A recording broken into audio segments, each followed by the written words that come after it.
매주 화요일은 격주로 부동산 소식 알아보고 있습니다. 도움 말씀 위해서 부동산 컨설턴트인 김지훈 소장님 연결해 보겠습니다. 연결돼 있습니다. 안녕하십니까? 네, 부동산 컨설턴트 김지훈 소장입니다. 반갑습니다. 지난해부터 부동산 침체가 시작이 되며 청약 열풍도 함께 사그라든 모양새였는데요.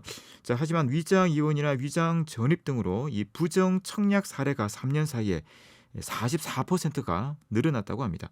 올해 상반기를 기점으로 다시 부동산 시장 분위기가 좋아지고 있는 현재 이런 부정 청약 사례가 더 늘어날 것으로 전망이 되고 있습니다. 좀 자세한 소식 전해 듣겠습니다.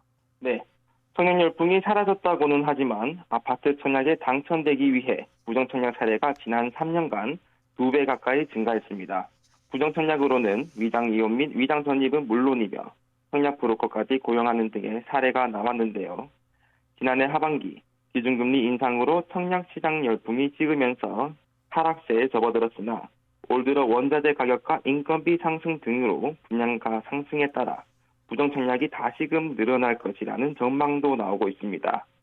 13일 국토교통위원회 장철민 의원이 국토교통부로부터 제출받은 자료에 따르면 2020년에서 2022년 적발된 부정 청약 사례는 총 981건이었습니다. 이는 3년 사이 100건 이상 증가한 수치입니다.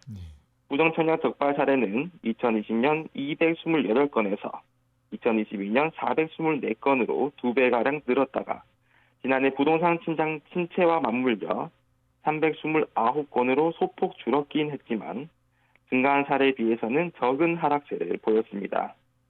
유형별로는 위장 전입이 501건으로 가장 많았으며 통장 및 자격 매매가 294건, 불법 공급이 143건, 위장 결혼과 위장 이혼, 위장 미혼이 36건, 불법 전매가 7건 등이 뒤를 이었습니다. 네.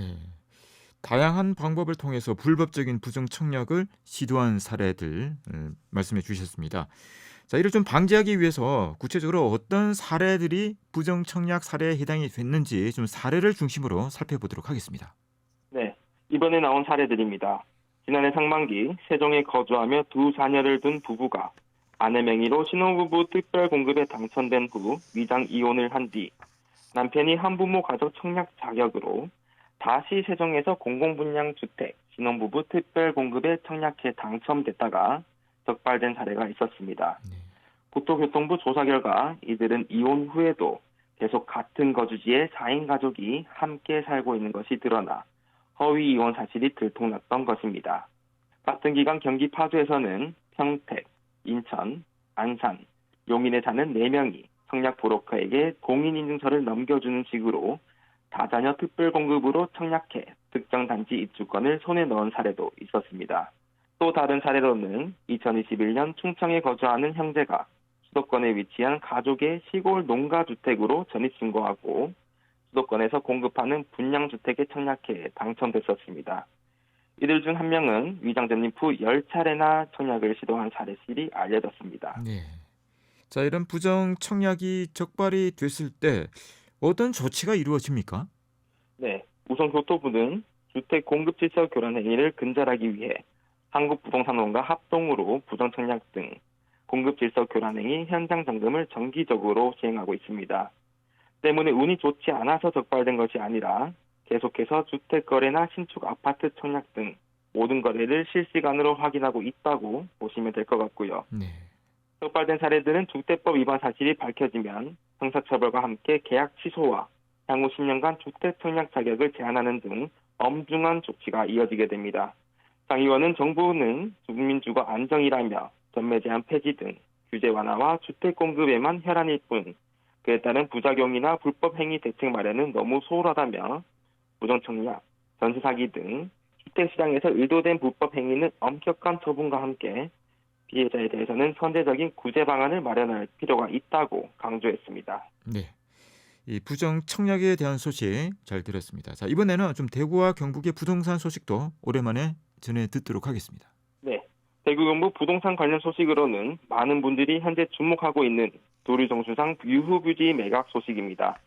대구시는 잠정 중단된 신청사 건립 사업을 재추진하기 위해서 옛 도류정수장 부지에 결정된 도시계획 시설을 연말까지 폐지하겠다고 밝혔습니다.